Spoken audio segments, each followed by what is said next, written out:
Daqui a pouco os demais chegam. A ideia, pessoal, é que a gente possa fazer essas leituras que nós fizemos, a gente ter algum contato com essa chamada fenomenologia da imaginação, que o Sartre propõe nessa obra O Imaginário, com o objetivo de fazermos, a posteriori, uma fenomenologia desses fenômenos psíquicos que a gente vai ter que dar conta quando a gente pensa num sofrimento psíquico específico de algum transtorno mental. Que fenômenos psíquicos são esses que eu estou referindo? As alucinações, o delírio e outras coisas mais. Esses fenômenos que compõem alguns transtornos, estariam dentro daquela vivência de alguns transtornos, o medo, a própria dimensão da angústia, enfim, e outras condições que possam se organizar nesses transtornos. Então, a ideia aqui, a gente fazer esse estudo sobre a imagem, sobre a imaginação, digamos assim, é que a gente entenda como é que a fenomenologia, no caso da fenomenologia sartriana, né, no caso do existencialismo, compreende a imagem, compreende isso que a gente chama de mundo mental, para que depois a gente possa compreender fenomenologicamente esses sintomas que são da ordem da mente, digamos assim, né? Estou colocando dessa maneira didática, né? Porque uma das questões que a gente está discutindo aqui é que não existem sintomas só da ordem da mente. Vocês estão entendendo o que eu estou colocando? A gente vai tentar compreender essa fenomenologia da imagem, da imaginação, para que no futuro, quando a gente for discutir, por exemplo, a esquizofrenia, ou a depressão, a ansiedade, a gente possa compreender os sintomas que vão estar ali compondo aquela vivência a partir dessa fenomenologia da imagem que a gente está fazendo agora. Então, o caminho é esse. Tudo bem? Deixa eu seguir. Eu trouxe nesses slides de hoje, na verdade, o que o Sartre propõe lá no livro O Imaginário, que eu tenho a esperança de que vocês ainda vão ler. Por enquanto, eu só enviei um artigo para vocês, que na verdade não é o texto original do Sartre, né? É um texto de um comentador. Mas a minha esperança é que logo, logo vocês vão estar lendo o texto imaginário e vão estar entendendo tudo que está lá. Assim como logo, logo vão estar lendo o Ser e o Nada e vão estar, pelo menos, se esforçando para entender, né? Segundo o que o Marcelo falou, né? Na nossa aula de sábado, o Ser e o Nada, assim como as obras mais densas filosoficamente do Sartre, são de fato difíceis, mas a gente não precisa e a gente não pode desistir, não é, de insistir em compreender. Então, a ideia é exatamente essa. Insistir, insistir, insistir, uma hora a coisa se encaixa, tá certo? Boa noite, Ismael.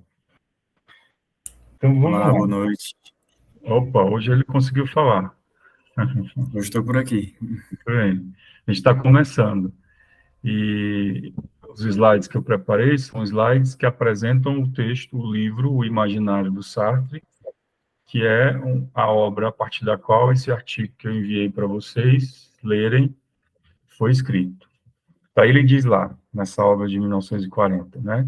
Ser sem substância, que nada mais é do que o exterior de si mesma, que pode criar imagens na ausência do objeto visado, a consciência, se faz negação do real. Olha aí essa definição que ele apresenta sobre o que é a consciência. Primeira coisa, que tem a ver com aquilo que a gente vinha discutindo nos nossos encontros anteriores, né? O romper com a ideia de consciência enquanto substância, enquanto essa dimensão interna. Então, lá na frente, quando a gente for discutir o transtorno mental, ou o sofrimento do sujeito em alguma dimensão de transtorno mental, seja na depressão, seja na bipolaridade, na ansiedade, a concepção de consciência a partir da qual a gente vai estar tentando compreender esse transtorno vai ser essa aí, uma consciência que não é substância. Ou seja, o transtorno ele não se organiza simplesmente a partir de uma lógica interna. Por quê? Porque não existe essa consciência interna. Que existe a relação que ela estabelece com o mundo, certo? Isso é importante, pessoal, que vai mudar completamente a nossa análise e a nossa leitura sobre o transtorno que a gente estiver ali tentando compreender, certo? E aí ele continua dizendo, mas é o exterior de si mesmo. A consciência é sempre exterioridade pura, né? Óbvio que à medida que ela se coloca enquanto exterioridade, algumas coisas vão sendo interiorizadas, né? E aí a gente tem a memória, a gente tem as imagens, né? A gente tem uma série de fenômenos que vão sendo interiorizados. Até a própria maneira do sujeito funcionar psiquicamente é uma interiorização. Para o Sartre, a propósito, o psíquico é a interiorização da exteriorização. Acho que Ismael já deve ter me ouvido falar sobre isso, a gente já deve ter lido em outros momentos, mas acho que é importante o pessoal que está também chegando agora entender isso. Por que que o psíquico é a interiorização da exteriorização? Vamos voltar para a ideia de consciência. A consciência não é relação, ela não é exterioridade, como o Sartre está dizendo aí. Então, se ela é exterioridade, essa é a primeira dimensão. O homem vai exteriorizando aquilo que ele é, e a partir disso, ele vai interiorizando como se fossem fragmentos. Agora, esses fragmentos não ficam dentro e comandam a vida fora. Não. É um ciclo dinâmico isso. Eu exteriorizo, interiorizo, exteriorizo, interiorizo, exteriorizo, interiorizo. Tudo bem? E aí ele diz, então, esse ser que não tem substância, que é a consciência, que é a exterioridade dela mesma, pode criar imagens na ausência de um objeto exato. E, nesse sentido, a consciência também é e se faz a negação do real. Uma das questões que a gente vai discutir, tentar discutir, é essa relação entre o real e o imaginário, né? Que também permeia a compreensão ou a investigação fenomenológica sobre os transtornos mentais. Aí eu apresento uma espécie de sumário do que está colocado no livro. A obra, então, tem esse objetivo, né? Deixa eu só pegar meus óculos. Os 45. Descrever a grande função irrealizante da consciência, que é a imaginação. Então, esse é o objetivo da obra. E por qual método isso é possível? O método fenomenológico, no caso do Sartre, o método progressivo-regressivo. Olha, pessoal, eu vou seguindo aqui nos slides. Se tiver alguma questão, acho que a ideia é muito mais para a gente ir conversando, a partir também da leitura que vocês fizeram, do que simplesmente eu ir aqui apresentando os slides, tá certo? E, Ismael, você chegou depois, eu justifiquei no início do encontro o porquê que a gente está estudando isso, para que depois a gente possa compreender os fenômenos de adoecimento mental a partir dessa lógica aqui, uma lógica fenomenológica. Por isso que é importante, primeiro, a gente entender o que é a imagem, o que é o imaginário, o que seria essa função psíquica, né? Ou essa função da consciência, que é a imaginação, nos moldes da fenomenologia existencialista do Sartre, para que depois a gente possa compreender, fazer uma leitura fenomenológica dos transtornos. Então, vamos lá. O método é fenomenológico, para a compreensão, então, para a realização dessa fenomenologia da imagem, e o que isso pressupõe? Aquilo que a gente já discutiu em outros encontros. A ideia de intencionalidade, a ideia de uma descrição do fenômeno, que não é uma descrição, uma investigação, né, nesse sentido de comprovação, né? Mas é uma investigação a partir de uma descrição clínica que tem o seu rigor. Quando eu estou lá vendo o meu paciente falar sobre o seu sintoma, eu estou numa posição do método fenomenológico, né? E é isso que a gente vai tentar entender aqui. Aí ele diz na página 23, a imagem, como imagem, isso é discutível por um ato de segundo grau, pelo qual o olhar se desvia do objeto para se dirigir à maneira como esse objeto é dado. Então, a primeira coisa que a gente precisa entender nessa investigação fenomenológica é que a gente vai tratar da relação. A gente nunca vai tratar do objeto somente, da coisa, ou da consciência somente. A gente sempre vai estar tratando da relação. Certo? Então, a imagem só pode ser compreendida no que diz respeito a essa dimensão da relação. O paciente diz assim, o paciente está lá na sessão com você, aí ele diz, eu lembrei de uma imagem, não sei muito bem explicar, mas lembrei que quando eu era criança eu fui abusado sexualmente. Aí você pede para ele descrever como é que foi o abuso, ou qual é a imagem que vem, né, quando ele tem essa lembrança. E ele vai descrevendo essa imagem. A gente nunca pode tomar a imagem por si só, nem pelos elementos que ela apresenta, e nem pelo sentido que o paciente dá àquilo. Quando ele diz, eu fui abusado. A gente nunca vai tomar isso como a verdade, dizer, esse paciente foi abusado sexualmente. É um risco se a gente fizer isso. O que a gente precisa fazer é sempre perceber essa consciência que está observando isso que ele diz que foi uma situação de abuso e está dizendo que isso foi um abuso. Pode ser muita coisa, inclusive pode não ter sido um abuso, certo? Então, o ato de reflexão tem, portanto, um conteúdo imediatamente certo, que chamaremos essência da imagem. Essa essência é a mesma para todos os homens. A primeira tarefa do psicólogo é explicá-la, descrevê-la, fixá-la. Que essência é essa que ele está falando? O fato de ser um objeto que se revela para aquela consciência, né? Então, quando eu paro para pensar sobre uma imagem, seja ela qual for, a primeira questão é que essa imagem saltou aquela consciência. Por que que é essa imagem e não outra imagem? Por que que essa pessoa se lembra disso e não de outra coisa? Isso já é um dado significativo. Uma coisa é a descrição da imagem, outra coisa são as induções quanto à sua natureza. Portanto, devemos classificar a consciência de imagem entre outras consciências, encontrar uma família para elas.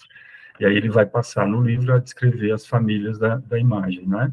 Que o texto que eu sugeri a leitura, o artigo que eu sugeri a leitura, fala, entre outras coisas, disso também.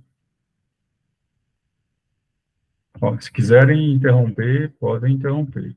Vamos lá. A primeira característica, Desculpa que é uma interromper. imagem, a imagem ela constitui falando, Ismael? Tá me ouvindo? Sim, agora sim. Eu tive dificuldade de entender um pouquinho esse conceito que ele trouxe da essência da imagem, que ela é a mesma para todos, né? E aí Uhum. é aquele entendimento do objeto em si, não é isso? Isso. De que é um objeto que, nesse caso, está ou saltou, é um fenômeno para a consciência.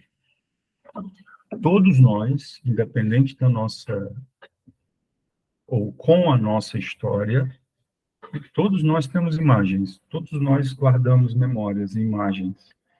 Essa é a primeira questão. A imagem sempre se coloca como um fenômeno para as consciências, nesse caso, para todos nós. Certo? Então, vamos lá. A primeira característica, a imagem é uma consciência. Aí já tem uma grande informação. A imagem é uma relação. Porque como é que estava até então? A imagem era como uma coisa que a gente guarda dentro da nossa mente. Aqui a gente está tentando romper com isso. A imagem não é essa coisa. Não. A imagem, ela pode estar na memória, sim, mas para estar na memória, ela é resultado dessa relação. Quer eu perceba ou imagine esta cadeira de palha em que estou sentado, no meu caso é uma cadeira de madeira muito dura, ela continua fora da consciência. Nos dois casos, ela está aqui no espaço, neste aposento diante da escrivania. Então, se eu pensar na cadeira, quer eu perceba ou imagine, se eu pensar ou se eu olhar a cadeira, são dois objetos que estão no mundo. A cadeira que eu estou percebendo e a cadeira que eu imaginei. A cadeira que eu imaginei é um objeto, no sentido de que é um fenômeno tal qual a cadeira que eu percebo. De novo, a imagem não está dentro da minha consciência. Quando eu penso uma imagem, a minha consciência se relaciona com essa imagem tal qual a minha consciência se relaciona com uma coisa que eu percebo do mundo, como eu estou vendo vocês agora. A gente vai ver lá na frente que é claro que perceber é diferente de imaginar. Inclusive o Sartre vai discutir isso. Mas a primeira questão é que, sendo uma imagem, ou sendo uma coisa que eu estou percebendo, se trata de um objeto que eu encontro fora. É estranho isso para vocês ou faz sentido?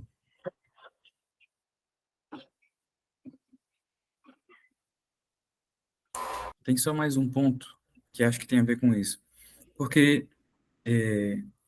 faz muito sentido, mas, ao mesmo tempo, eu acho que isso é a discussão da fenomenologia, né? Uhum, Existe o objeto em si e existe o objeto em relação, ou seja, a cadeira está ali, eu sempre, engraçado, uso esse exemplo, eu não sei se eu li, não percebi, toda vez que eu estou na clínica, eu uso o exemplo da cadeira, né, para uhum, explicar a fenomenologia. Mas a cadeira, como objeto, ela existe independente da minha consciência. Mas a partir do momento em que eu a vejo, ela entra em relação comigo e eu tenho uma uhum, construção uhum, do que aquilo é para mim, ou seja, uhum, o meu entendimento. Ao mesmo tempo, a minha dúvida fica nesse entendimento do objeto em si, para fora da consciência, né? E aí, como isso, no meu ponto de vista, cria uma certa dicotomia, né, do mundo interno, mundo externo, o que ao mesmo uhum, tempo não faz sentido na fenomenologia, porque tudo está em relação, né? uhum, E aí uhum. dá essa Ok, confusão. pronto. Acho que a primeira coisa que a gente precisa considerar é que não é desse tipo de objeto que a gente está tratando. Quando a gente pensa a condição humana, e aí nesse caso, quando a gente pensa a realidade do paciente, ou quando a gente pensa o objeto de investigação da fenomenologia, não é desse objeto, taça, coisa do mundo que eu estou falando. O objeto pelo qual a fenomenologia se preocupa em estudar e o objeto que traduz a realidade humana é sempre o objeto fenomênico, esse objeto que é o objeto da relação que você está dizendo aí, né? E pensando assim, isso nos leva, inclusive, a olhar para o objeto cadeira, coisa do mundo, de uma outra forma. Porque mesmo que imaginemos que nós estivéssemos sentados no mesmo tipo de cadeira, cadeira coisa do mundo. Mesmo aí, essa cadeira coisa, ela seria acessada de maneiras distintas por você e por mim. Por isso que para nós não nos interessa o objeto cadeira coisa do mundo. Para nós nos interessa esse objeto vivenciado, experienciado, porque tem a ver com essa realidade que a gente constrói a partir da nossa singularidade, né? Certo? Não sei se te ajuda, mas a ideia é por aí. Faz muito sentido, até porque tem muita coisa no mundo que a gente não se relaciona, que a gente nem sabe que existe. Perfeito? E tem coisas que a gente compartilha uma percepção próxima, mas que mesmo essa percepção, ela é distinta quando eu vou te ouvir, quando você vai me ouvir, quando eu vou ouvir a Isadora, a Fran, não é? Ou seja, apesar de nós sabermos o que é árvore, mas quando eu falo a palavra árvore, vem uma vivência de árvore para você, vem uma vivência de árvore para sua, e essas vivências provavelmente são distintas. Daniel, Oi. e aí quando ele fala que essa consciência imaginante coloca o seu objeto como nada. Porque aí ela diz aí que é negativa, porque eu imagino, por exemplo, eu estou vendo a cadeira, mas eu imagino, é como a cadeira não tivesse. Eu estou imaginando porque ela não está. Aí Sim. esse é o nada que ele... Essa é uma primeira, pode ser, a gente pode compreender essa ideia do nada nessa perspectiva, de que eu posso, por exemplo, pensar no Minotauro. O Minotauro é um animal que não existe, mas ele existe para minha consciência. Fada não existe, mas existem para minha consciência, né? Eu posso pensar nesse sentido, a capacidade que o Sartre chama mágica da consciência. A consciência tem uma capacidade mágica de criar coisas que não existem. Então, a ideia do nada vem por aí. Mas tem uma outra dimensão, tá, do nada, que a gente pode discutir depois também, que é a consciência que traz à existência o nada. E, nesse sentido, por que a consciência traz à existência o nada? Porque a consciência só pode ter um objeto por vez. Quando eu entro em relação com esse objeto, ela torna nada o objeto anterior. Então, é uma cadeia de relações que vai se criando e que vai destruindo outras consciências. Para que eu seja agora consciência de dar aula para vocês, ou de estar com vocês nesse grupo de estudos, eu preciso tornar nada a minha consciência de, por exemplo, ter conversado com a Aika agora há pouco e estar morrendo de saudade dela. Entende? Então, essa evocação de uma consciência mata a outra consciência. E essa dinâmica é ininterrupta. É isso que é a ação nadificadora da consciência. Ela vai trazendo um objeto à vida e, ao mesmo tempo, para que isso aconteça, ela nadifica outros objetos. Eu acho legal isso na prática, porque se a gente pensar na prática clínica, por exemplo, em conceitos como a gente tem estudado agora de mindfulness, de atenção plena, a gente está falando até desse processo de você conseguir concentrar ali a sua atenção para que ela saia daquele campo ali da preocupação, do medo, do receio, ou seja, é uma ferramenta que a gente usa para conduzir talvez ali o distanciamento e o nada daquilo que é angústia, né, naquele momento. Perfeito, isso mesmo. Inclusive, em alguns campos, especialmente, por exemplo, no nosso caso aqui, a gestalterapia, né, que é um dos campos clínicos que a gente está estudando, esse pode ser, inclusive, um exercício que você pode propor para o paciente durante a sessão, né? Um exercício, por exemplo, de ampliação da consciência. No caso da gestalterapia, se chama de awareness, né? A gente pode, e vamos aqui, durante a formação, quer dizer, aos sábados, durante a formação, ter módulos só sobre gestalterapia, e vamos ter a oportunidade de discutir, inclusive, esses exercícios. São técnicas que a gestalterapia propõe, onde questões como essas podem ser operadas na própria sessão. E a gestalterapia, ela recebe a clara influência dessas ideias aqui que a gente está estudando.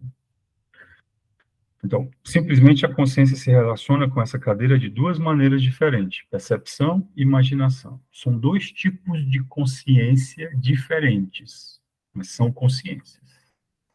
Nos dois casos, ela visa a cadeira individualmente, concreta, em sua corporeidade. Tanto na imaginação, imaginar a cadeira, quanto ver a cadeira, perceber a cadeira. Só que em um dos casos, a cadeira é encontrada pela consciência, no outro ela não é. Mas a cadeira não está na consciência, nem mesmo em imagem. Não se trata de um simulacro da cadeira que penetrou de repente a consciência e que só tem uma relação extrínseca com a cadeira existente.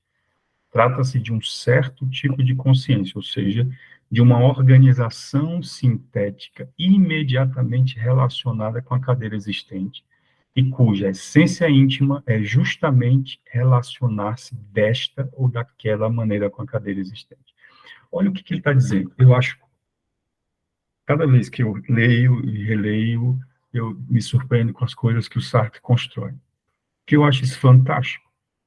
Ele está mudando o parâmetro de leitura, de compreensão do que é uma imagem e do que é, nesse caso, uma percepção. É sempre relação. Só que, no caso da imagem, eu não encontro a cadeira exatamente, né, enquanto objeto, como eu encontro no caso da percepção. Mas nos dois casos, há a consciência de cadeira.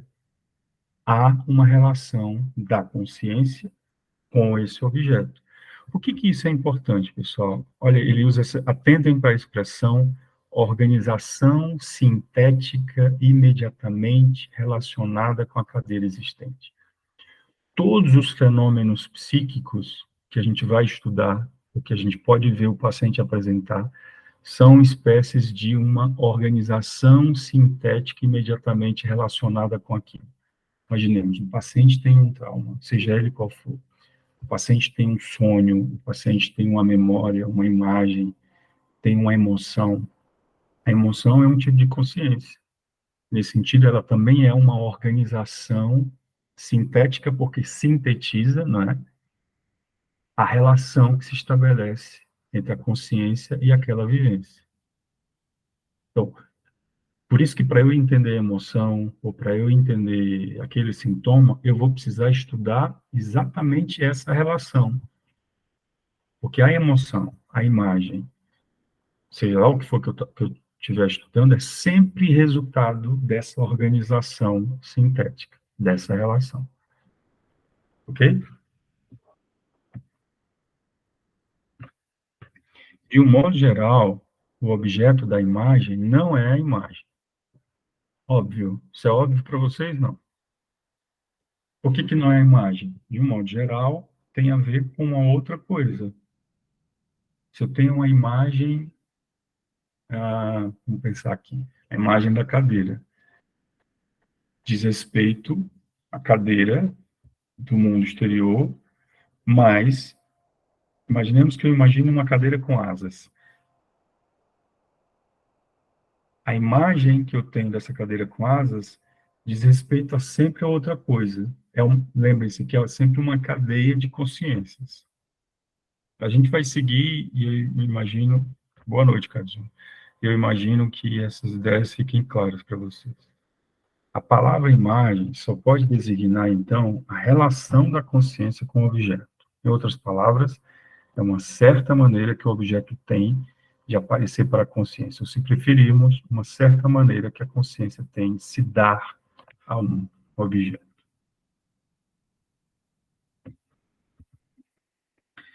Então, seguindo aí, a imagem é uma consciência, mas para evitar qualquer ambiguidade, lembramos que uma imagem nada mais é do que uma relação. A consciência imaginante que tenho do Pierre não é consciência de imagem de Pierre.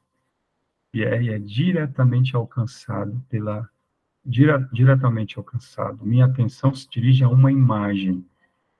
Não se dirige a uma imagem, mas a um objeto.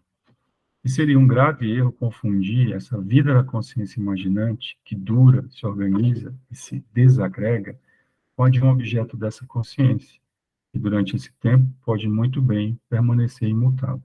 O que ele está dizendo é que a imagem, apesar de ser uma consciência, assim como perceber a cadeira também é uma consciência, só que são consciências de ordens diferentes.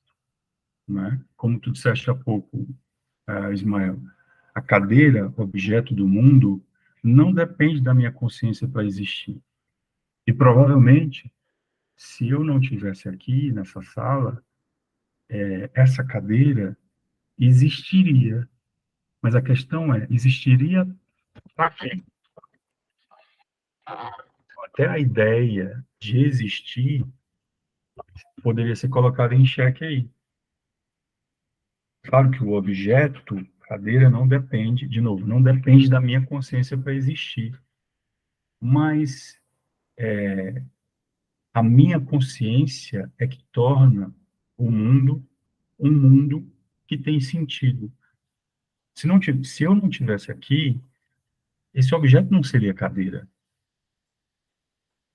É a minha consciência que torna esse objeto cadeira. A minha consciência que torna o mundo um mundo. Eu estou indo muito longe ou está fazendo sentido para vocês?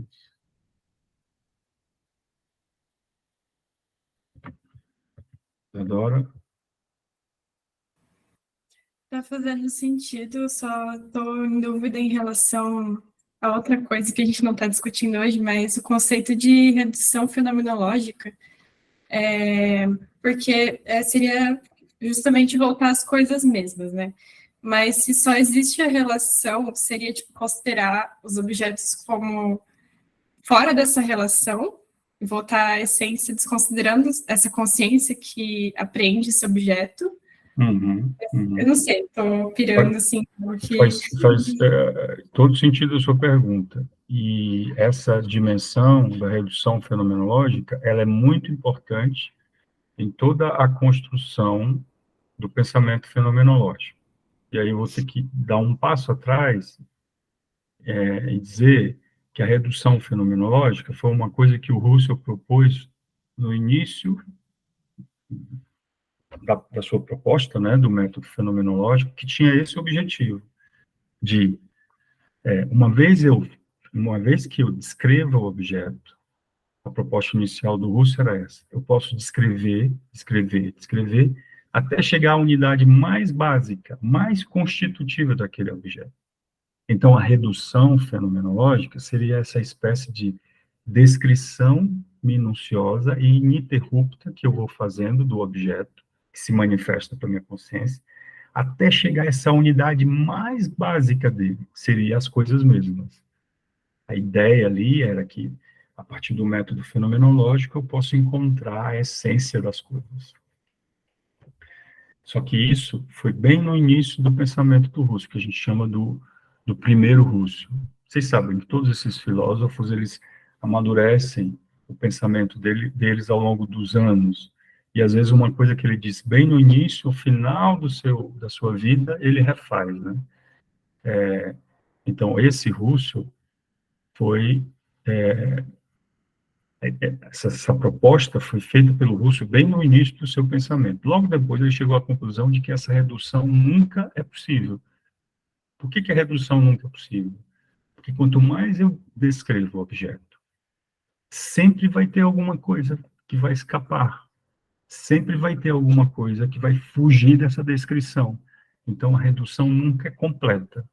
Isso não significa que eu não tenha que tentar fazer a redução. Entende, Isadora? Eu vou tentar descrever. É mais ou menos assim, o paciente vai estar lá falando de uma sensação. Ele vai tentar traduzir aquilo em palavras, mas nunca vai ser suficiente. Mas isso não significa que eu, enquanto clínico, não vou incitar o meu paciente a continuar descrevendo. Fale mais sobre isso. Como assim? É isso que você está dizendo? Não é isso? Você acabou de dizer isso? Ou seja, a gente vai ali juntos, terapeuta e paciente, tentar encontrar aquilo que mais se aproxime daquilo que ele está sentindo. Mas isso nunca vai ser possível, porque vai sempre escapulir alguma coisa, vai sempre escapar alguma coisa.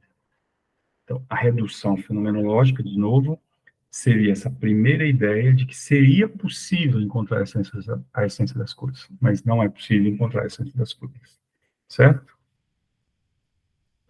Não sei se eu te ajudei, mas já adianto que a gente vai voltar a essa questão da redução em outros momentos aqui, tá? Me ajudou, sim, obrigada. A segunda característica da imagem é que ela é um fenômeno de quase observação. Como assim? Nós estamos lidando com consciências complexas, ou seja, com estruturas complexas que intencionam certos objetos. Perceber, conceber, imaginar.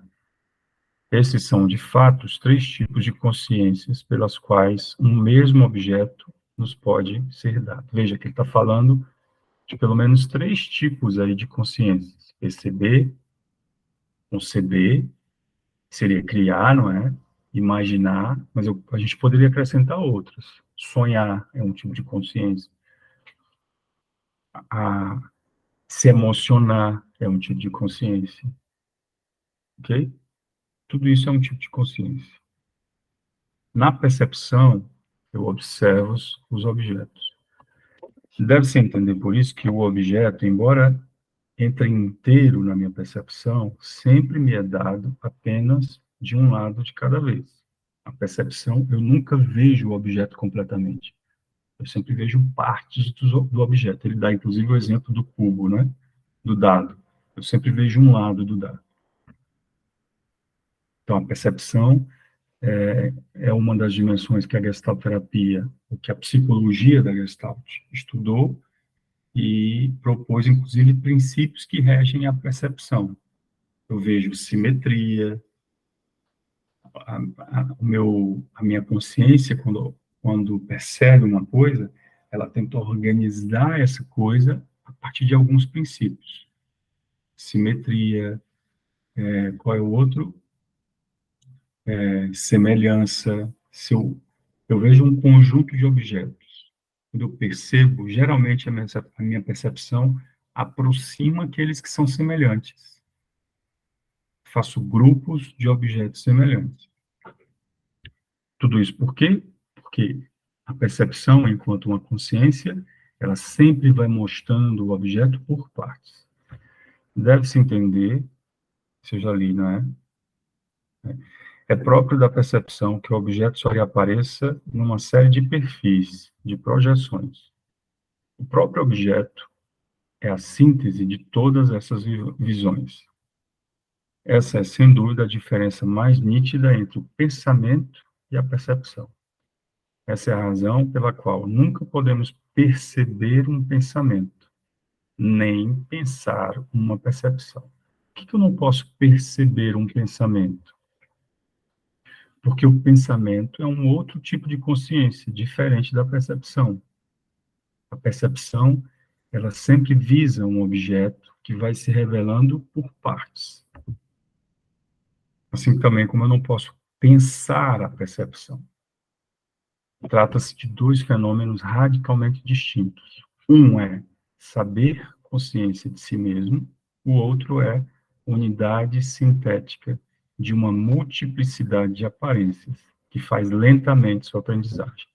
Se tivesse isso numa prova, tenho duas consciências. Uma é consciência de si mesmo, a outra é unidade sintética de uma multiplicidade de aparências que faz lentamente sua aprendizagem. Aí tinha duas colunas, né? De um lado tinha isso aí, do outro lado tinha percepção e pensamento. Percepção e pensamento. Vocês ligariam o que para que lugar?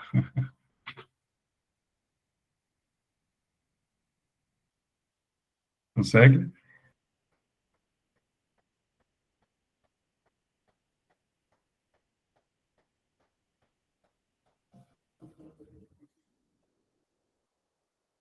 É isso que a gente estava acabando de dizer. Vai lá, sem medo, é isso que vocês estão pensando aí.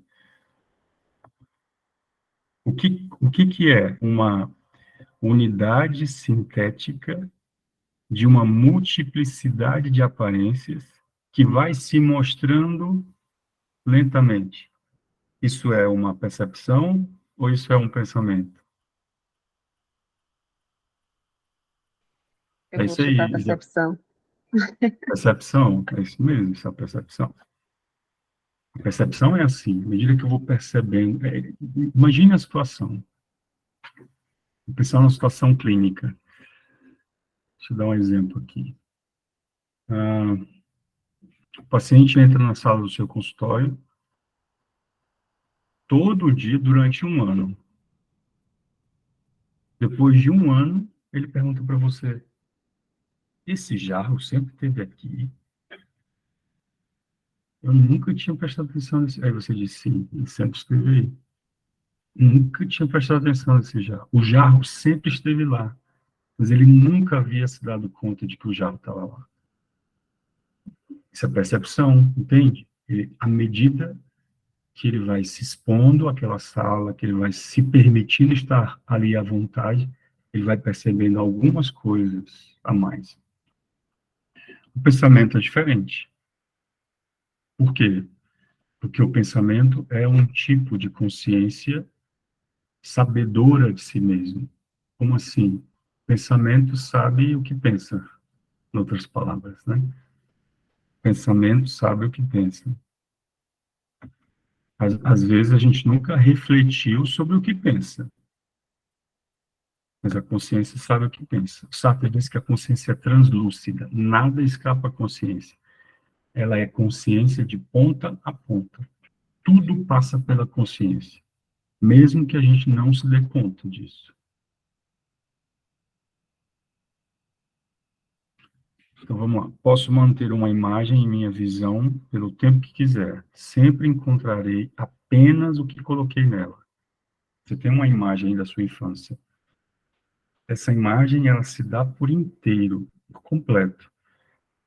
Eu não posso aprender nada novo com essa imagem. Porque uma vez que ela se constituiu uma imagem para mim, fui eu, enquanto consciência, que produzi essa imagem. Dessa forma, com essas características. Né?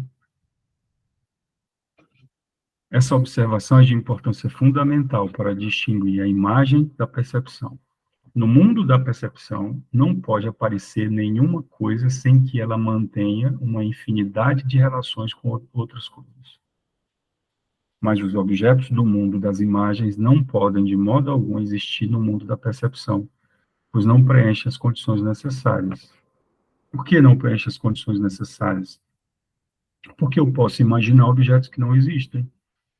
A gente deu o exemplo há pouco da fada, do minotauro e por aí vai. Não existe uma fada de verdade. Né? Quer dizer, para algumas pessoas existe. Em suma, o objeto da percepção constantemente transborda a consciência. Por que ele transborda a consciência? Porque ele escapa, porque ele tem faces. Por exemplo, eu estou aqui vendo a sala que o Ismael está, estou vendo que tem uma espécie de quadro ali atrás dele, tem alguma coisa aqui do lado que eu não sei bem o que é. Olha aí. Tem uma impressora, agora melhorou, tem uma impressora, mas veja, tem coisas que escapam da minha percepção. Por quê? Porque o enquadramento da tela onde o Ismael está não me permite perceber a mais. Certo? A imagem não é assim. A imagem se entrega por inteiro. É por isso que é legal a gente pensar, por exemplo, pessoal, essa vivência virtual que a gente tem hoje, né? A experiência virtual, de estarmos, por exemplo, nessa sala aqui virtual, né?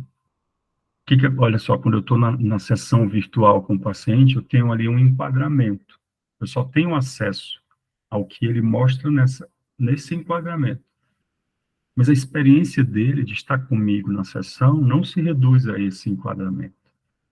É uma das coisas que eu estou discutindo na minha tese de doutorado, por exemplo. Na minha tese de doutorado, entre outras coisas, eu proponho uma metodologia, que eu estou chamando de, aqui vou dar em primeira mão para vocês, vai até ficar registrado aqui, se alguém copiar e publicar, já estou dizendo que é da minha tese, que é a técnica, eu estou chamando de técnica de 4 espelhos.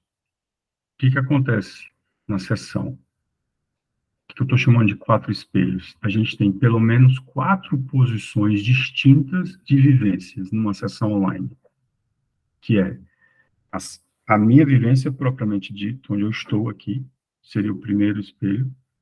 Quando eu vejo a minha imagem aqui no canto da tela, segundo espelho, eu imagino que você, meu terapeuta, está aí do outro lado, também tendo uma experiência parecida com a que eu estou, e sei que também você está vendo a sua imagem no canto da tela. Então, são 4 posições distintas.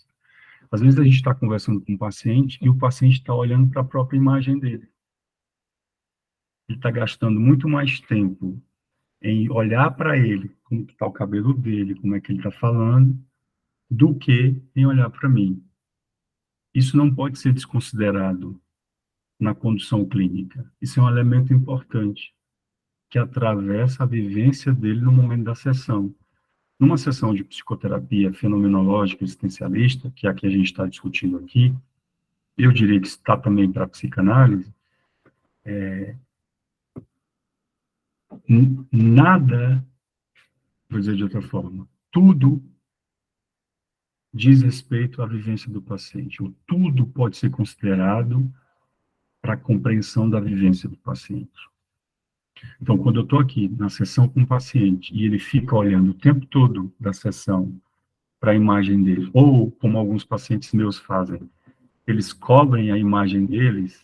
Eu tenho uma paciente que ela cobra, ela não gosta de se ver na tela, então quando ela está comigo na sessão online, ela cobre a imagem dela, ela fica só aqui comigo. Isso já é um dado significativo para o próprio processo dela, entende? E a dimensão da percepção e da imaginação aqui também precisam ser pensadas de uma forma específica. Faz sentido isso que eu falei para vocês? Então, aí na minha tese, como eu estava dizendo, eu proponho essa técnica e faço uma discussão sobre o lugar que o terapeuta precisa assumir para manejar tudo isso. Manejar esses 4 espelhos, que eu estou chamando aqui de 4 espelhos, né? Às vezes eu paro a sessão, ignoro tudo que o paciente está falando e pergunto para ele, você estava olhando para onde? Aí ele diz, estava olhando aqui para a minha imagem aqui, estava me arrumando. Aí eu peço para ele falar sobre isso. O que você estava vendo na sua imagem? Como é que é falar sobre isso que você estava falando, olhando para a sua imagem? Perceba que a narrativa dele, a reflexão dele agora vai para outro caminho, né? Que, de novo, é muito importante, muito produtiva para o processo terapêutico. Ok? A penúltima linha aí, o penúltimo ponto. Em suma, o objeto da percepção constantemente transborda a consciência. O objeto da imagem nunca é nada mais do que a consciência que se tem dele. Ele se define por essa consciência. Não se pode aprender sobre uma imagem nada que já não se saiba. No próprio ato que me dá o objeto, a imagem, encontra-se o conhecimento do que ele é. Então, por isso que eu falei para vocês há pouco que é importante a gente se preocupar muito mais em entender a relação que o paciente estabelece com aquela imagem do que a imagem. A imagem por si, claro que naquele caso, não é à toa que ele escolheu aquela imagem. Então, naquele caso, aquela imagem, ela tem uma importância. Mas mais do que encontrar o sentido daquela imagem, o que a gente precisa fazer é discutir a relação daquele paciente com aquela imagem. Entendem a diferença ou não? É mais ou menos assim, muito mais do que você se preocupar com o conteúdo do que o paciente está dizendo, você precisa se preocupar, primeiro, em ele ter se colocado aquela questão e em como ele entra em relação com aquela questão. Certo? Discutir, de novo, discutir a relação e não a coisa em si. Estava com um paciente hoje que já foi e voltou várias vezes do processo terapêutico. E, entre outras coisas, uma coisa que ele diz é que toda vez que ele volta para o processo terapêutico, ele fica preocupado com como ele vai dizer certas coisas para mim. Porque ele tem vergonha de dizer certas coisas para mim. Aí eu ignorei tudo que ele disse no sentido do que ele estava dizendo de fato que estava incomodando ele, não é? A razão pela qual ele estava voltando para a terapia, e fui discutir isso com ele. Discutir, quando eu uso a palavra discutir, é devolver isso para ele, né? Como é que é se preocupar em dizer uma coisa e sentir vergonha diante do seu terapeuta? Veja que aí o meu foco vai para a relação. Concordam comigo ou não?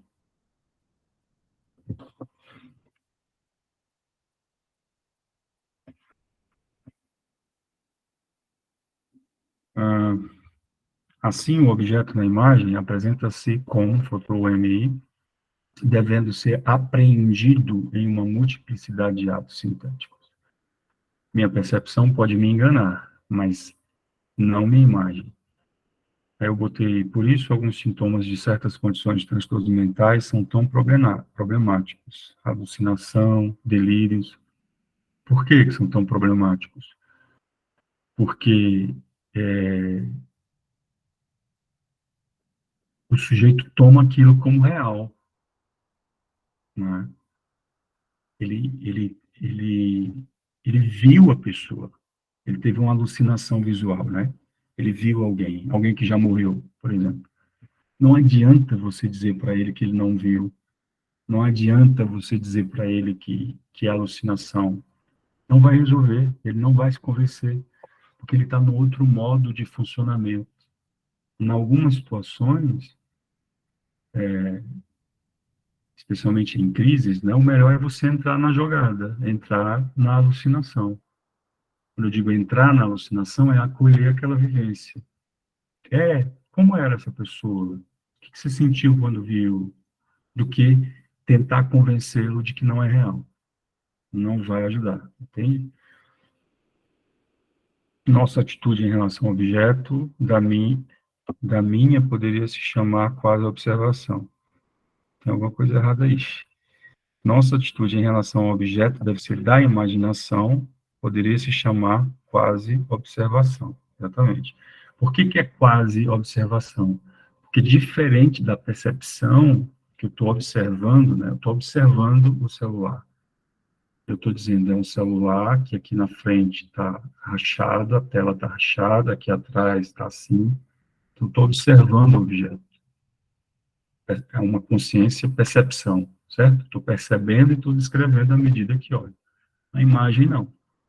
Por isso que ele está chamando de uma quase observação.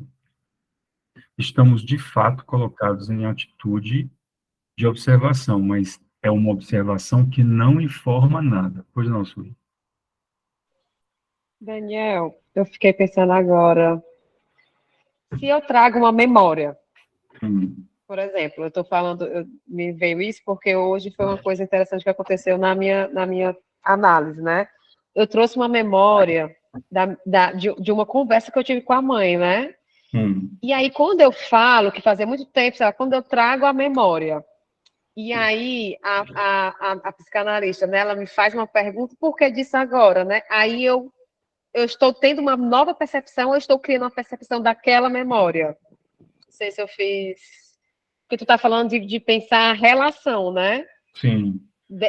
Da relação que eu tenho hoje com essa memória que eu trouxe de muito tempo atrás. Muito mais do que a relação que você tem hoje, a relação que fez com que essa memória se organizasse. Além de pensar a relação que você estabelece com essa imagem hoje, talvez fosse o foco inicial do processo ali, o ponto de partida da condução seria isso. O que você sente quando imagina isso, quando lembra dessa memória, o que isso te provoca. O ponto de partida é esse, focar no que se passa ali. Mas mais do que isso, é tentar entender, porque se essa imagem se organizou em você, ela fala de um tipo de relação.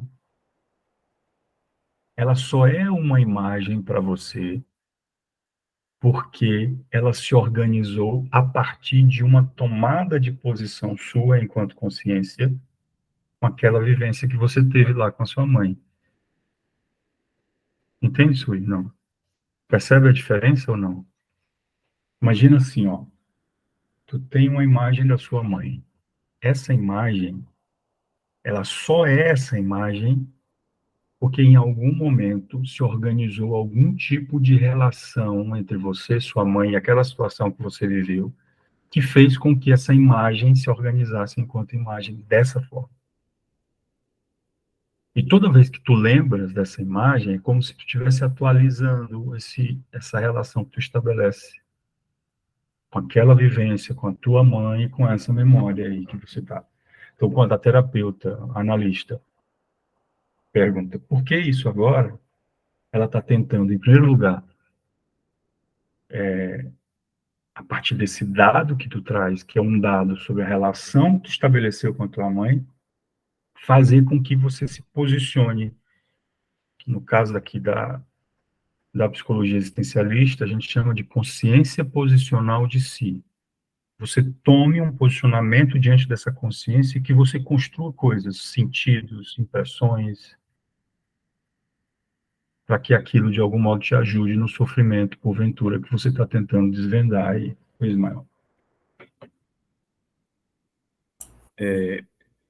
Eu acho que aí entra um ponto que me gera um pouco de confusão. Vamos lá.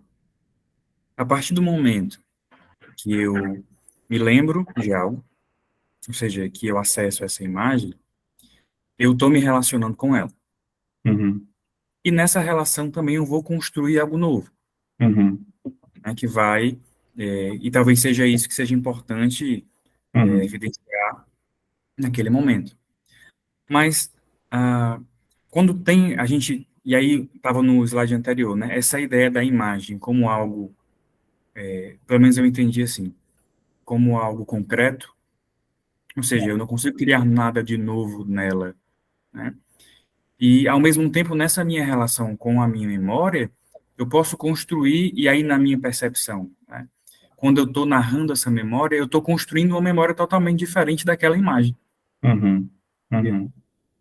Ou seja, não é Concordo, a memória, né? Acho que ela tem um ponto de partida naquela imagem do passado, mas ela se constrói novamente com o meu pensamento e com a minha fala sobre ela. perfeito, concordo. Mas concordas comigo que a partir desse momento há a possibilidade dessa imagem se transformar em outra coisa?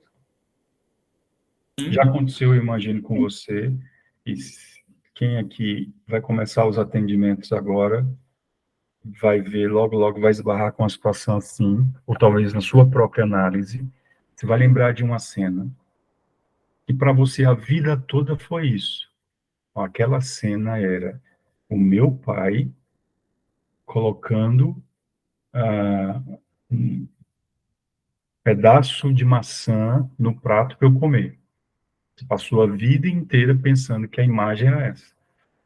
À medida que você vai trabalhando no seu processo terapêutico, ou que o paciente vai trabalhando no processo terapêutico, a imagem deixa de ser essa. Que ele vai descobrindo nuances que até então ele não havia se dado conta, que tem a ver com o posicionamento que ele tomou em relação à relação com o pai, com o posicionamento que ele toma em relação ao mundo. Então, aquela imagem se transforma completamente em outra coisa. É nesse sentido que ele está dizendo que a imagem não muda, mas faz todo sentido o que você está trazendo agora. A imagem não muda, mas eu posso construir outra coisa a partir daquela imagem. E o processo terapêutico, entre outras coisas, se baseia nisso. Uma espécie de ressignificação, se é que eu posso usar essa palavra, uma espécie de é quase uma recontação da história. Eu vou contar a história de outro modo. E quando eu conto a história de outro modo, eu posiciono os personagens de maneira diferente. Sim, o que Não me sei se gerou era a isso. confusão foi ele dizer que a gente não pode tirar nada de novo nela, né, da imagem. Mas eu já entendi que aí ele está falando da imagem em si, e não da Da relação imagem com a... em si, em comparação à percepção. A percepção, se eu te mostro isso, você está percebendo o celular, mas você está percebendo apenas uma face. Se a gente continuar o processo de percepção, você vai tirar coisas novas dessa percepção, né? Você vai ver, por exemplo, a tela do meu celular, né? Então, nesse sentido, a percepção é diferente da imagem, porque a imagem só tem aquilo que eu coloco nela. A percepção, ela pode te surpreender. Olha, igual a história que eu falei há pouco. O paciente passou um ano na sala e só agora ele se deu conta que tinha aquele jarro ali. Então, na percepção, ele pode se surpreender. Agora, na imagem, não. A imagem mental, não. Porque a imagem mental só tem o que eu coloquei nela. E o que eu coloquei tem a ver com a relação. Pois não, Fran, você fez uma pergunta. Porque como eu cheguei um pouquinho, eu caí, depois eu voltei, mas assim, quando uma pessoa não tem essa imagem, né, quando eu tenho, por exemplo, um atendimento, uma pessoa que eu tenho sessão, faço sessão com ela não lembra de nada. Ela não tem imagem nenhuma. Então, todas as perguntas que eu faço para ela, sabe, quando a pessoa está como se ela tivesse uma sala em branco e ela não consegue, né, ela ter essa imagem. Agora, depois de um bom tempo, ela está conseguindo acessar algumas imagens de algumas coisas, mas, assim, para ela tem sido um grande desafio, né? E não é a primeira. É como se não existisse. Ela não tem, é como se ela não tivesse Ela nenhuma tem o imagem. afeto, ela tem a certeza de que se passa alguma coisa com aquela vivência, mas ela não tem a imagem, é isso? Isso. Pois é uma outra forma de acessar. Nesse caso, tem outros tipos de consciência. Tem a consciência afetiva, ela tem a memória, né? Ela tem o afeto. E, de certo modo, tem uma imagem pela não imagem, que é mais ou menos assim. Não lembrar de nada é igual eu vi tudo escuro, né? Não, deu um branco. Essa expressão é muito, muito comum, né? Deu um branco. Dar um branco é uma imagem. Não lembrar de nada, não lembrar de nada pressupõe que havia alguma coisa que eu deveria lembrar. Então, isso no mínimo já é curioso. O que ela acha que deveria lembrar que ela não lembra? Que imagem é essa que ela acha que deveria ter e não tem? Veja que aí a gente já está no foco da relação. A gente não está na imagem em si, mas aí a gente está na forma como aquela imagem ou não imagem se organizou na vida daquela pessoa, né? Sui. Daniel, ainda nessa questão, né? Ele coloca aqui no artigo, né? Que a imagem não ensina nada. Que aí eu acho que é o que o Ismael estava trazendo, né? É isso, que a imagem não ensina nada, mas aí ele coloca que a compreensão realiza-se em imagem, mas não pela imagem. Aí eu botei a interrogação do lado. What? Toda vez que que você compreende uma coisa, é, é possível que você transforme isso numa imagem. E a compreensão é uma espécie de unidade sintética. Quando você diz, não, compreendi.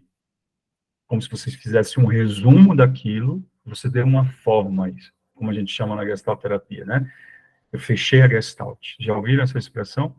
Quando a gente diz assim, fechei a Gestalt, eu dei uma forma para isso. Então, quando eu compreendo uma coisa, eu dou uma forma. Eu fecho uma imagem, fecho uma Gestalt. É mais ou menos isso que ele está querendo dizer. Isso. Não sei se faz sentido para você. Lê de novo aí o trecho, por favor. Porque é um parágrafo, né? Em cima ele coloca que a imagem não ensina nada, né? Que eu acho que é um pouco isso que a gente está vendo. Aí eu acho que essa imagem, não sei se coloca como memória ou a imagem mesmo, a imagem em si, tipo a imagem do objeto, né? A imagem do E objeto, aí, pode ser no a imagem finalzinho do...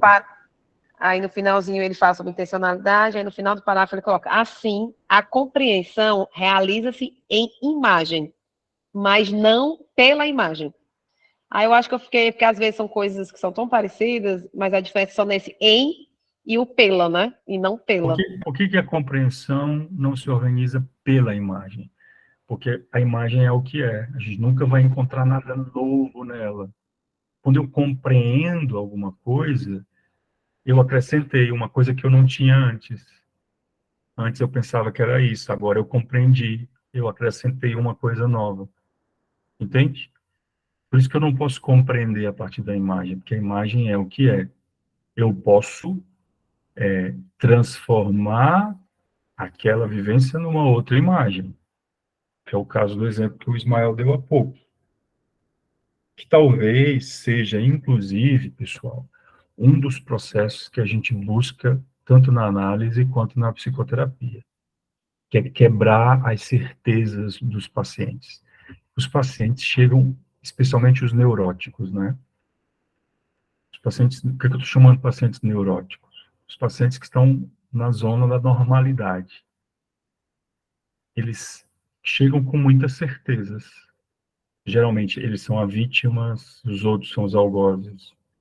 Geralmente o culpado é o pai ou a mãe. Geralmente é porque eu tenho esse trauma, que eu sou assim. Então, são certezas muito claras. O que que a gente vai fazer? A gente vai lançar dúvidas. É? Como assim você é a vítima? Ah, você odeia seu pai? Como assim você odeia seu pai? Estava essa semana com um paciente que dizia isso. Eu odeio a minha mãe, mas eu não entendo por que aquilo que a minha mãe me diz causa tanto impacto em mim. Aí ele diz coisas do tipo: a minha vida está uma bagunça. Eu não tenho a minha casa, eu não consegui ainda me resolver com a minha esposa. Outro dia, minha mãe ficou doente. Eu abandonei tudo para ficar com ela. Aí ele começa a dizer: eu não fiz isso porque eu tinha que ficar com ela. Eu não fiz isso porque eu tinha que ficar com ela. Aí eu perguntei: e você odeia sua mãe? Ele estava convicto de que odeia a mãe. Mas parece que a cena toda é uma cena de grande investimento na mãe. De tanto investimento na mãe que ele deixa tudo para cuidar da mãe. E tudo que a mãe fala tem tanto poder e tanta força sobre ele que ele não consegue, na verdade, esse amor, esse ódio que ele diz ter pela mãe, tá, como é que eu diria, cobrindo uma espécie de devoção a essa mãe. Que provavelmente, essa é a impressão que eu estou tendo. Provavelmente ele vai descobrir isso em algum momento do processo, né? Mas eu estou dando esse exemplo para dizer a vocês que, às vezes, o que a gente precisa é tirar o paciente dessas zonas de conforto, no sentido de não deixá-lo com tantas certezas. O processo de psicoterapia, de análise, não é um lugar onde o paciente não vai sofrer. Obviamente que, quando se busca terapia ou análise, se busca em nome de um grande sofrimento, né? E o processo ali, de algum modo, promove um alívio, aplaca a angústia, né? Diminui a angústia. Mas isso não é feito sem um grande investimento também em sofrimento, sem um grande processo de sofrimento. A gente precisa tirar essa ideia de que ir para a terapia é parar de sofrer. Às vezes é o contrário, né? Ir para a terapia é sofrer um pouquinho mais para, quem sabe, depois transformar esse sofrimento em outra coisa.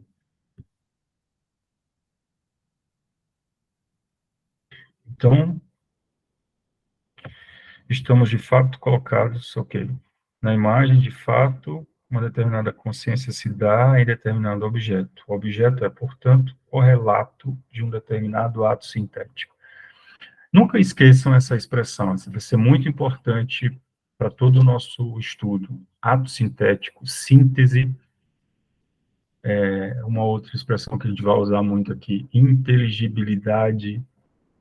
O que é isso? Inteligibilidade. Quando o paciente diz assim, eu sou isso, nessa afirmação tem uma espécie de inteligibilidade. O que é isso? A consciência dele foi estabelecendo relação com o mundo de tal forma que ele se convenceu de que ele é deprimido, de que ele é ansioso, e ele está arraigado a isso.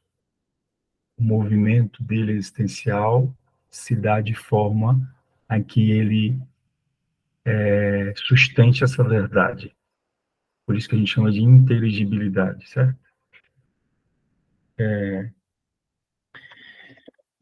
Aqui. Objeto é, portanto, correlato de um determinado ato sintético que compreende entre suas estruturas um determinado saber e uma determinada intenção. Há sempre um saber e uma intenção, não só na imagem, mas em toda a forma pela qual a consciência entra em relação com alguma coisa. Por isso que eu falei há pouco, Fran, que talvez seja importante para essa paciente perguntar do que ela acha que deveria lembrar, que imagem ela acha que deveria ter, né? Que há uma razão. As coisas não são... Isso vale para a psicanálise e para o existencialismo. Nada é por acaso, no sentido de que o sintoma não se organiza daquele modo fortuitamente, gratuitamente. A existência é gratuita, o sintoma não. há uma lógica que tem a ver com a própria vida, com a própria história daquele dia.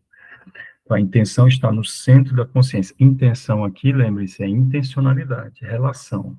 Não é intenção de eu tenho a intenção de fazer isso, certo? Entendem a diferença? Não. Então, a intenção está no centro da consciência. É ela que visa o objeto, ou seja, que o constitui pelo que ele é. Vamos lá.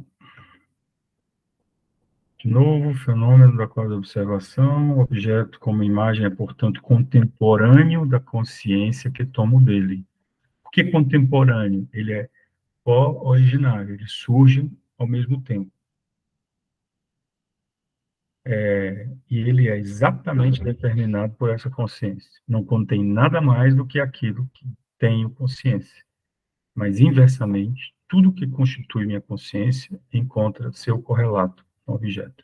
Pessoal, é assim, ó, quando eu tenho consciência de alguma coisa, essa coisa surge ao mesmo tempo que essa consciência. Consciência e objeto são correlatos. Um não existe sem o outro. Então, se o paciente diz, eu sou um fracasso, a consciência de ser um fracasso e a consciência de ser um fracasso surgem ao mesmo tempo. Por isso que vai ser importante com esse paciente a gente tentar entender como é que ele se relaciona consigo mesmo sendo um fracasso. Para que ele possa, inclusive, encontrar outras formas, porque de fato ele não é só um fracasso. Ele pode até ter fracassado, mas ele não é só isso, né? No ato de consciência, o elemento representativo e o elemento de saber estão ligados em um ato sintético. O objeto correlato desse ato constitui-se, então, ao mesmo tempo como objeto concreto, sensível e como objeto de saber. Daí resulta a consequência paradoxal de que o objeto está presente ao mesmo tempo, fora e por dentro. Isso, numa experiência psicótica, é muito mais grave, não é? Porque se com um paciente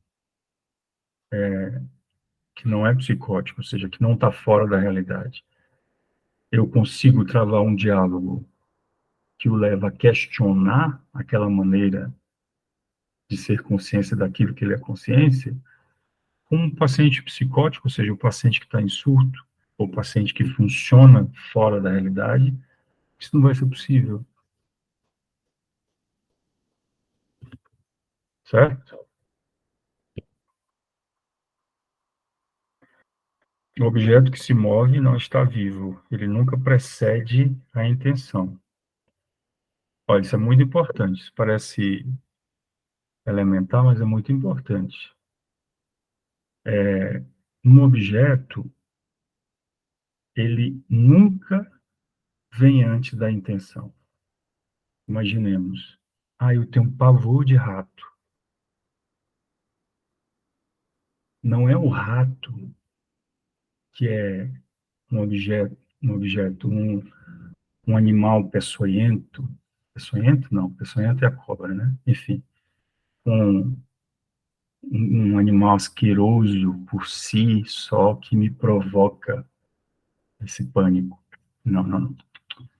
O pânico aí foi construído numa relação com esse animal. Entendem a diferença? Por isso que ele está dizendo que o objeto nunca se move sozinho. Ele nunca precede a intenção. O objeto vai assumir determinada posição diante de determinada intenção. Intenção aqui, de novo, intencionalidade, relação, certo? No entanto, também não está inerte, passivo, acionado de fora, como uma marionete. Consciência nunca precede o objeto. A intenção revela-se por isso mesma ao mesmo tempo em que se realiza, em e por sua realização. Por isso que objeto e consciência são co-originados. Um não existe sem o outro. Sem o outro.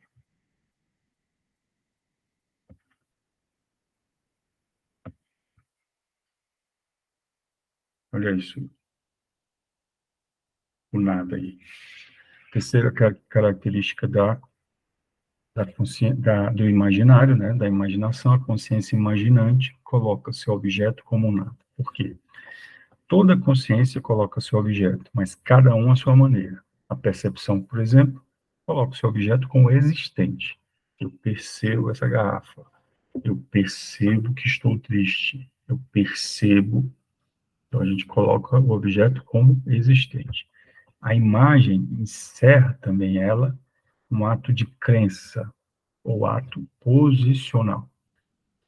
Esse ato pode tomar 4 formas, e apenas 4. Pode colocar o objeto como inexistente, por exemplo, o Minotauro. Não é? Eu penso no Minotauro, mas sei que ele não existe, nunca vi um Minotauro por aí. Ou como presente, ou como existente em outro lugar. Por exemplo, eu sei que a minha filha está em casa. Está em casa? Não, está na igreja. Hoje é quarta, está na igreja. Também pode se neutralizar, ou seja, não colocar seu objeto como existente. Não colocar seu objeto como existente. Vamos seguir aí. Ó. 2 desses atos são negações, que são os 2 primeiros, né? O quarto corresponde a uma suspensão ou neutralização da tese. E o terceiro, que é positivo, supõe uma negação implícita da existência natural e presente do objeto. Esses atos posicionais, esta observação, é fundamental. Não se acrescenta a imagem uma vez que está constituída. O ato intencional é constitutivo da consciência da imagem. Em outras palavras, o que ele está dizendo, para eu ter uma imagem, essa imagem é sempre de segunda ordem, ela é sempre resultante de um processo intencional anterior. Ou seja, de uma relação específica que a minha consciência estabeleceu com aquele objeto.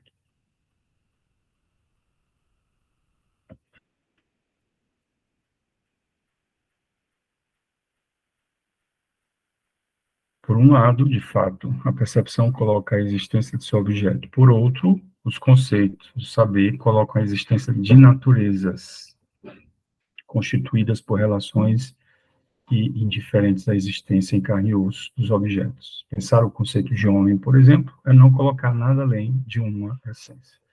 É por isso que o existencialismo não trabalha com a ideia de natureza humana. Por quê? Porque o que é a natureza humana?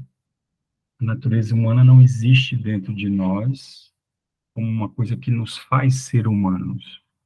Haja vista a história da humanidade, onde a gente viu vários homens e mulheres fazendo atrocidades. O Hitler está aí para dar um exemplo disso. A gente pode dizer que havia no Hitler uma natureza que o levava a ser que foi. O existencialismo prefere acreditar que ele usou da sua condição de autonomia e fez o que fez, né? Ele não foi o Hitler porque ele tinha uma essência do mal dentro dele. Ele foi o Hitler porque ele se transformou no Hitler. Pensar Pierre no meio de um conceito concreto é ainda pensar um conjunto de relações. Entre essas relações é possível encontrar determinações de lugar.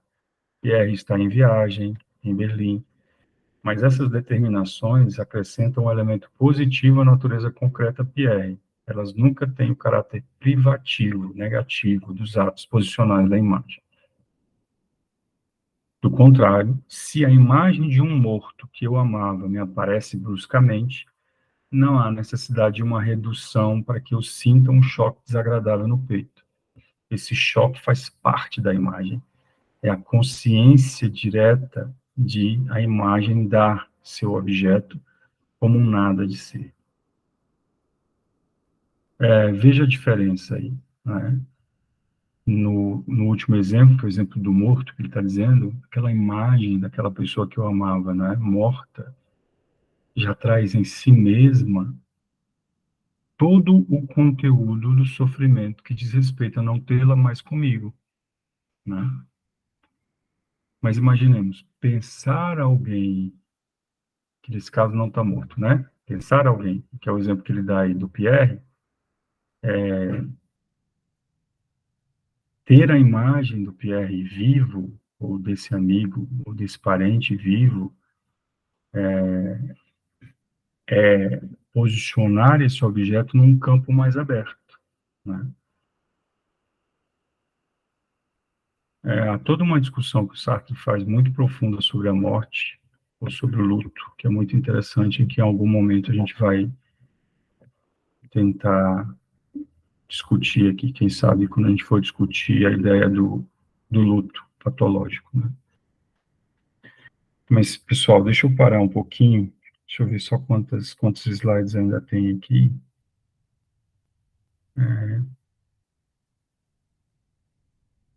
Para a gente discutir aqui alguma coisa e ver se faz sentido, né, para vocês o que a gente está... são 19. Eu apresentei só 12. Eu quero ouvir vocês, saber se aquilo que a gente está discutindo até agora está fazendo sentido para vocês. Tem mais alguns slides, mas eu vou preferir não apresentar. Vamos lá, vamos partilhar um pouco das leituras aí que vocês fizeram, daquilo que vocês conseguiram ler, destacar aí no texto. Eu sei que a Isadora, a Sui, destacaram algumas coisas. Mas vamos lá, quem quer compartilhar alguma frase, alguma coisa aí que tenha chamado a atenção no texto para a gente produzir aqui nesse tempo final do nosso encontro? Para que eu não fique só falando aqui dos slides também.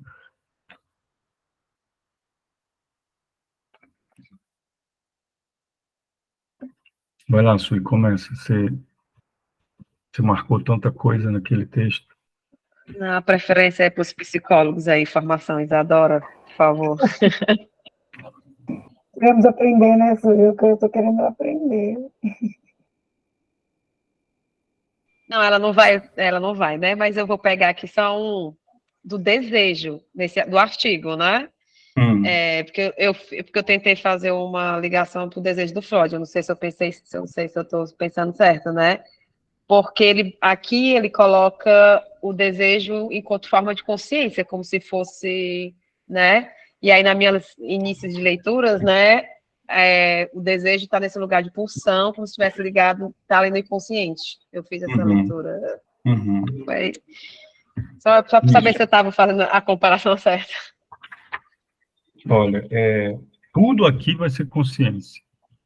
Tudo para a fenomenologia e para o existencialismo vai ser consciência. Só que a diferença é que consciência aqui não é a mesma coisa que consciência para a psicanálise. É importante fazer essa distinção, não é?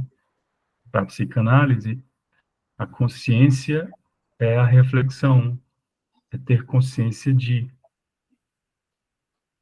que seria, digamos assim, um campo distinto ou diferente do campo do inconsciente. Consciente e inconsciente são coisas distintas. Claro que isso, eu estou falando didaticamente, porque claro que a psicanálise, quando você reflete, quando você pensa sobre uma coisa, para a psicanálise, nessa sua forma de pensar, tem elementos inconscientes. É como se o inconsciente tivesse em tudo para a psicanálise, né? Mas em termos teóricos, a gente está em dois campos distintos. Então, é sempre bom, quando a gente for tentar fazer essas aproximações, vocês lembrarem disso. Não é a mesma coisa, né? Mas sim, respondendo a tua pergunta, o desejo é um tipo de consciência. Por quê? Porque, de novo, aqui tudo vai ser consciência. Eu peguei aqui o Ser e Nada, o livro, tem uma parte onde o Sartre discute só o desejo aqui no Ser e Nada. Inclusive, eu li há um tempo, quando eu estava escrevendo um trecho da minha tese, onde eu falo sobre o desejo. Está aqui, página 472. E aí eu só queria Ele vai falar de 4 atitudes concretas em relação ao outro. Aí ele fala, a primeira atitude é o amor, a linguagem e o masoquismo, e a segunda atitude é a indiferença, o desejo, o ódio e o sadismo. Aí, sobre o desejo, deixa eu só pegar aqui um trecho onde ele define o desejo. Ó, esse aqui é o Sartre, tá? Não sei o nada aqui, ele diz assim. Com efeito, para a maioria dos psicólogos, o desejo, como fato de consciência, acha-se em estreita relação com a natureza dos nossos órgãos sexuais. E é somente em conexão com um estudo aprofundado desses órgãos que o desejo poderá ser compreendido. Aí ele vai começar a fazer uma discussão sobre o que é o desejo em relação a essa dimensão da sexualidade. Ele diz, o desejo é, por si mesmo, irrefletido. Portanto, não poderia posicionar-se a si próprio como objeto a suprimir. Quando ele diz que o desejo é irrefletido, ele está dizendo que o desejo é consciência, só que a consciência é irrefletida. É uma consciência sobre a qual eu ainda não pensei, mas é consciência. Só que ele diz, mas o desejo não encerra em si, de modo algum, o ato sexual. Não posiciona tematicamente, sequer o esboça, como se vê quando se trata do desejo em crianças pequenas ou em adultos que ignoram a técnica do amor. Enfim, ele vai fazendo toda uma discussão sobre o desejo, aí eu só queria chegar numa definição para tentar responder a tua pergunta. E eu já comecei a dizer que, na verdade, aqui para o existencialismo, o desejo é uma consciência, certo? É um tipo de consciência. Só que é uma consciência irrefletida. Uma consciência sobre a qual eu ainda não refleti. Aí ele diz, o desejo é consciência, já que só pode existir como consciência não posicional de si. O que é uma consciência não posicional de si? Uma consciência irrefletida. Uma consciência sobre a qual eu ainda não repensei, eu ainda não refleti sobre ela, certo?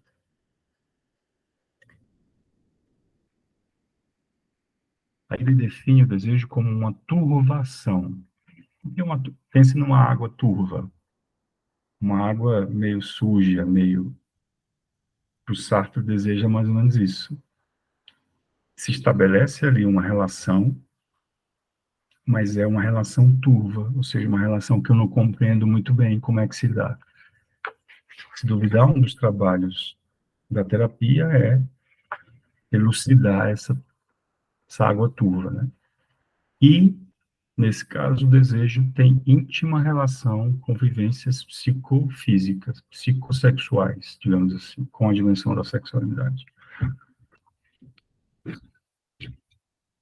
O que mais? Mais alguma coisa? Fran, você conseguiu ler o artigo? Fez algum sentido para você? Não? Sim, consegui sim, mas é um mundo novo para mim, né? Eu Assim, entendo. então, como você mesmo disse, né? Dentro da psicanálise existe eu sou muito curiosa, né? Então, eu fui ler muito sobre Sartre, estou lendo... Você está falando sobre a Gestalt, né? Acho que a pronúncia, eu já pesquisei algumas coisas aqui, depois para dar uma lida também. E é legal vocês irem se posicionando aos poucos, tentando compreender o que é de cada campo e fazendo esse exercício de separação. Isso é muito importante. Alguém mais? Eu tenho uma dúvida. Pois não, Ismael.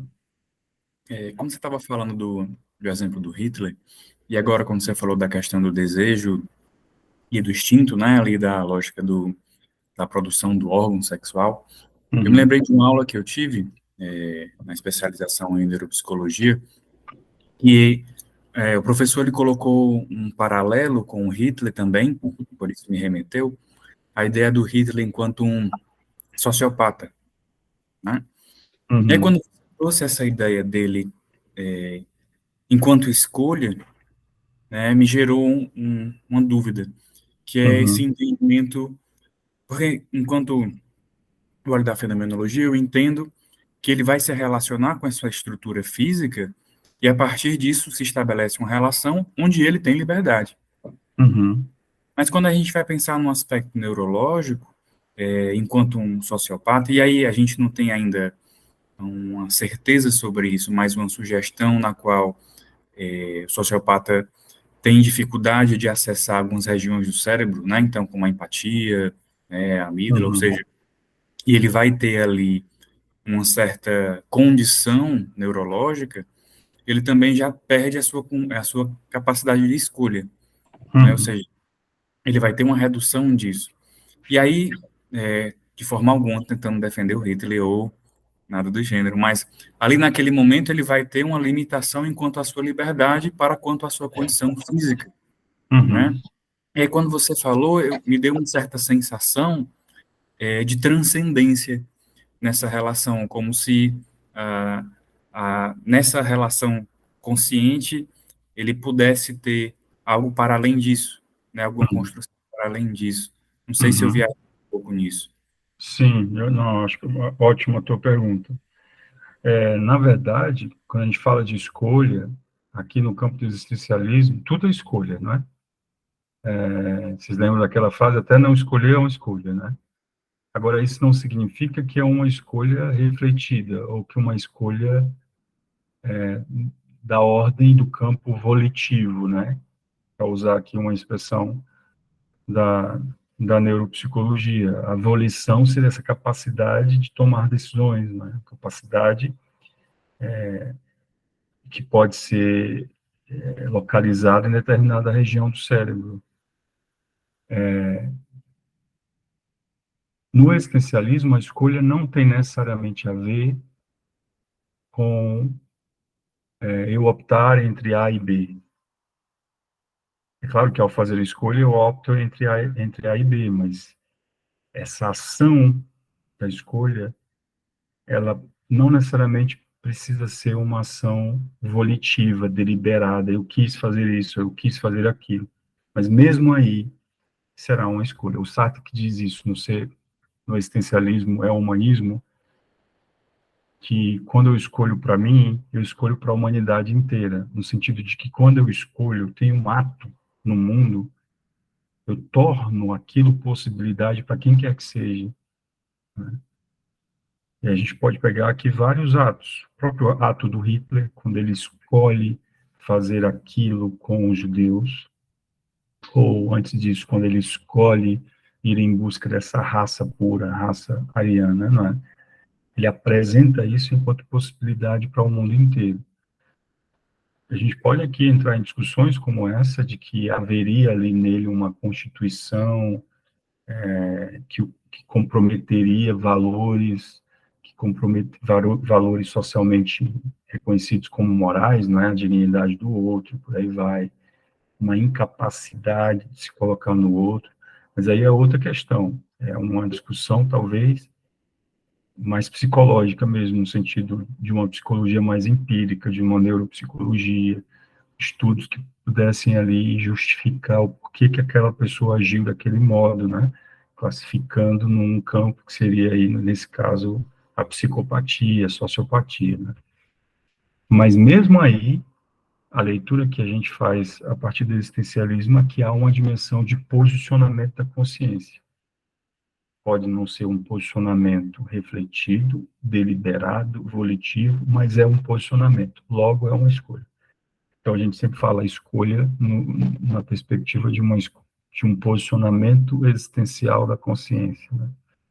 Então, é mais nesse sentido quando eu usei a palavra escolha. Quando eu digo que o Hitler escolheu ser o que foi, o que eu quero dizer é que ele pode não ter tido a capacidade de refletir, ou pode ter tido, não sei, não é? Sobre determinadas ações dele, mas isso não o exime da responsabilidade de ter se posicionado no mundo daquele modo.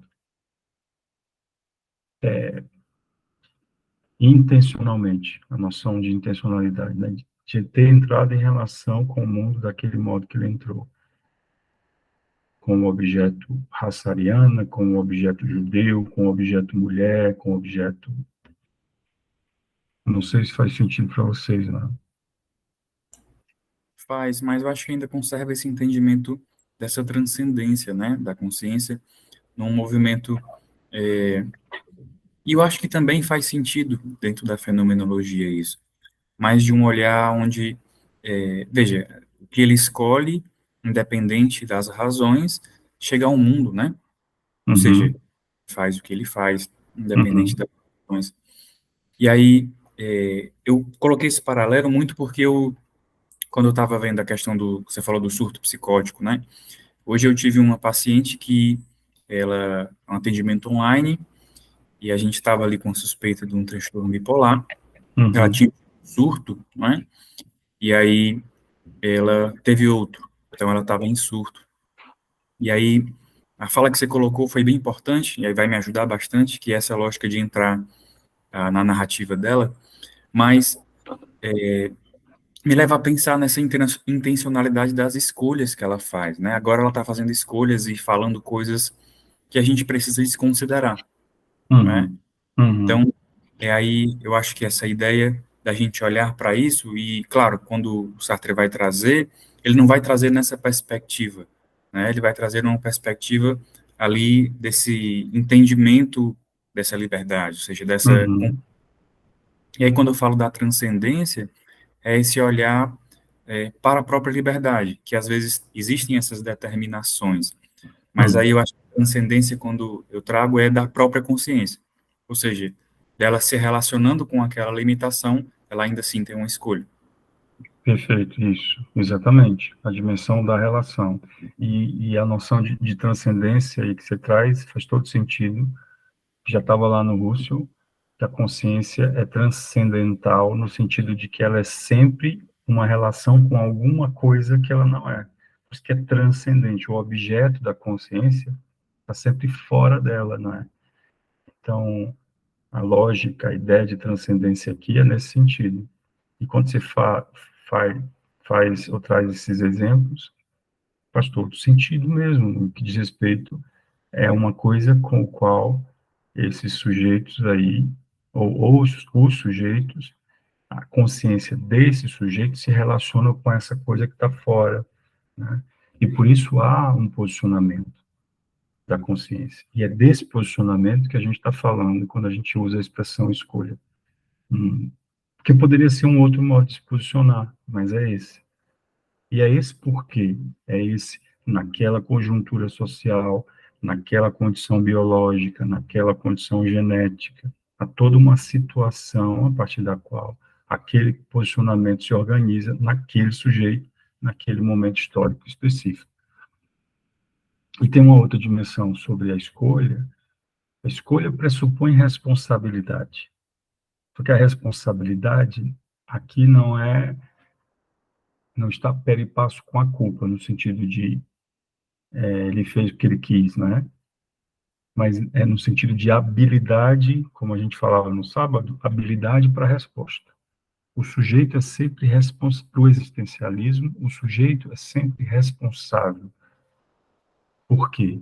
Porque ele é culpado? Não.